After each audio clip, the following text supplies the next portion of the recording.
Right here in this very cell, people sit and find themselves in a position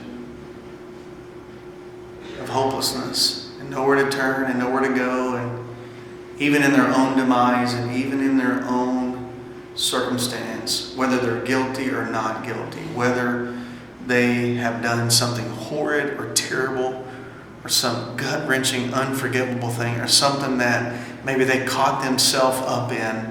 But there were people that sit in these cells day after day, feeling like the world and their families has turned their back. And all the while they hear of a God, but they don't get to see the love of God, because they think all that people have done is accuse them and cast them out as guilty, as charged, and worthless to our culture and our society. And all the while I sit back and wonder, where's the church? And I wonder, what would Jesus do?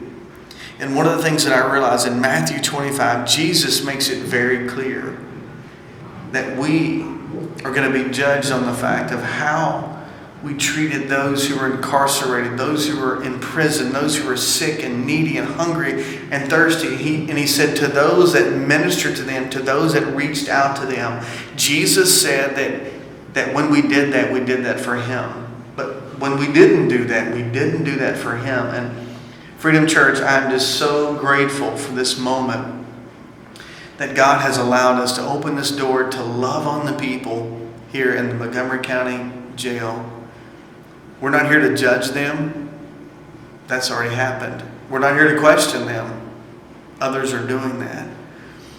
Our endeavor and our intention is just to show these people that there is hope for the future, and that we want to be a part of their redemptive story, that there is hope, there is a way for them to start over and get a fresh new start. And I want to be a part of something that pours into people's hearts and lives, and we don't know what God's going to do with this. I just want to say thank you for taking a part of this day and experiencing the love of Christ that you have received and extending that out to other people. And how cool is it that we're going to be delivering food for them for the first time ever, and we're going to be leading them in worship and singing and just being here to pray for them.